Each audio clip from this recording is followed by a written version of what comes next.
بسم اللہ الرحمن الرحیم۔ السلام علیکم ورحمۃ اللہ وبرکاتہ۔ نماز تراویح گزشتہ صغیرہ گناہوں کی مغفرت کا ذریعہ ہے۔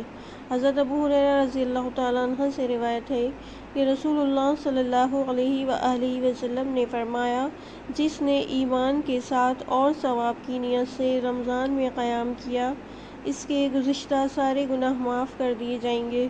قیام رمضان یا نماز تراویح باقی مہینوں میں تہجد یا قیام اللیل کا دوسرا نام ہے، یعنی یہ تینوں چیزیں دراصل ایک ہی نماز کے مختلف نام ہیں۔ قیام اللیل یا تہجد یا تراویح نماز تراویح تہجد کے مسنون رکعتیں 8 ہیں، لیکن غیر مسنون رکعتوں کی کوئی حد نہیں، جو جتنی چاہے پڑھے۔ حضرت ابو سلمہ بن عبد الرحمن رضی اللہ تعالیٰ عنہ نے حضرت عائشہ رضی اللہ تعالیٰ عنہ سے پوچھا، رسول اللہ صلی اللہ علیہ وآلہ وسلم کی رمضان کی رات کی نماز کیسی ہوتی تھی؟ حضرت عائشہ رضی اللہ تعالیٰ عنہ نے جواب دیا، رسول اللہ صلی اللہ علیہ وآلہ وسلم رمضان میں رات کی نماز یعنی تراویح یا غیر رمضان کی رات کی نماز 11 رکعتوں سے زیادہ نہ پڑھتے تھے۔ 4 رکعتیں پڑھتے اور ان کے طول اور حسن کا کیا کہنا ہے۔ بہت طویل رکعتیں ہوتی اور بہت خوبصورت انداز میں، یعنی ہر چیز کا حق ادا کرتے ہوئے۔ پھر 4 رکعتیں پڑھتے، پھر 3 رکعت وتر عطا فرماتے۔ اسے بخاری اور مسلم نے روایت کیا ہے۔ اصل چیز جو ہے وہ گنتی کا زیادہ ہونا نہیں، بلکہ اصل چیز خشوع و خضوع ہے۔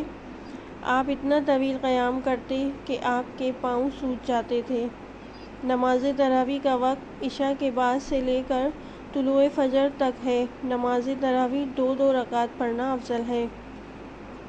حضرت عائشہ رضی اللہ تعالیٰ عنہ سے روایت ہے کہ نبی اکرم صلی اللہ علیہ وآلہ وسلم نماز عشاء اور نماز فجر کے درمیان 11 رکعتیں نماز ادا فرماتے، ہر 2 رکعت کے بعد سلام پھیرتے اور پھر ساری نماز کو 1 رکعت سے وتر بناتے، یعنی وتر کی 2 رکعتیں ہلکی ہوتی تھیں، ان پر سلام پھیر کے پھر کھڑے ہو کر ایک اور پڑھ لیتے۔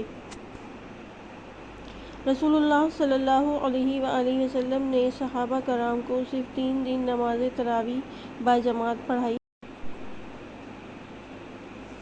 خواتین نماز تراویح مسجد میں جا کر ادا کر سکتی ہیں۔ حضرت ابو ذر رضی اللہ تعالیٰ عنہ سے مروی ہے کہ ہم نے رسول اللہ صلی اللہ علیہ وآلہ وسلم کے ساتھ روزے رکھے۔ نبی اکرم صلی اللہ علیہ وآلہ وسلم نے ہمیں تراویح کی نماز نہیں پڑھائی، یہاں تک کہ رمضان کے 7 دن باقی رہ گئے۔ 23ویں رات کی 1/3 گزر جانے پر نبی اکرم صلی اللہ علیہ وآلہ وسلم نے ہمیں نماز تراویح پڑھائی۔ پھر رسول اللہ صلی اللہ علیہ وآلہ وسلم نے 24ویں شب کو نماز تراویح نہیں پڑھائی۔ 25ویں شب آدھی رات گزر جانے پر نماز تراویح پڑھائی۔ اب یہ دوسرا وقت ہم نے کہا، یا رسول اللہ صلی اللہ علیہ وآلہ وسلم، کیا ہی اچھا ہو اگر آپ رمضان کی باقی راتوں میں بھی ہمیں نفل نماز پڑھائیں۔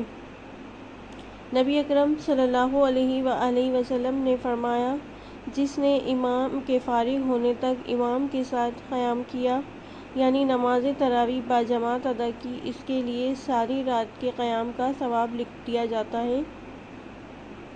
پھر رسول اللہ صلی اللہ علیہ وآلہ وسلم نے ہمیں نماز تراویح نہیں پڑھائی، حتیٰ کہ 3 روز باقی رہ گئے، یعنی 27ویں کو۔ چنانچہ آپ نے ہمیں تیسری مرتبہ 27ویں شب تراویح پڑھائی، جس میں اپنے اہل و عیال کو بھی شامل کیا۔ اہل و عیال سے مراد ازواج وغیرہ۔ یہاں تک کہ ہمیں فلاح کے ختم ہونے کا ڈر ہوا۔ میں نے ابو ذر رضی اللہ تعالیٰ عنہ سے پوچھا، فلاح کیا ہے؟ ابو ذر نے جواب دیا، سحری، یعنی اتنی دیر تک پڑھائی یوں لگتا تھا جیسے فجر ہونے لگی ہے۔ طویل قیام کرایا۔ اسے ترمذی میں روایت کیا ہے۔ تو اس سے کیا پتہ چلتا ہے کہ اول رات بھی آپ پڑھ سکتے ہیں، آدھی رات کو بھی پڑھ سکتے ہیں اور آخری حصے میں بھی پڑھ سکتے ہیں۔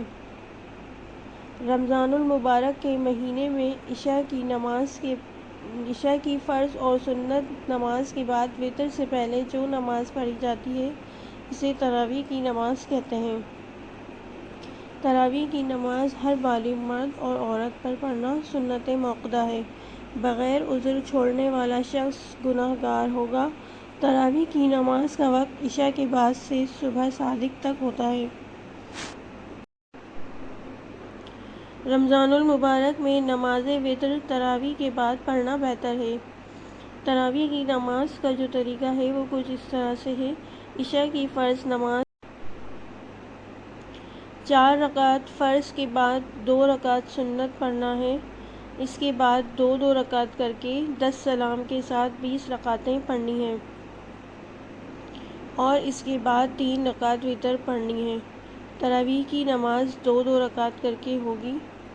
عورتیں گھر میں نماز تراویح اس طرح پڑھیں۔ کوشش کریں کہ جتنی صورتیں آپ کو زبانی آتی ہیں وہ ساری کی ساری آپ پڑھ لیں۔ ہر 2 رکعت میں ساری صورتیں پڑھ لیں تاکہ آپ کا قیام لمبا ہو جائے۔ اس طرح پوری 20 رکعت پڑھ لیں۔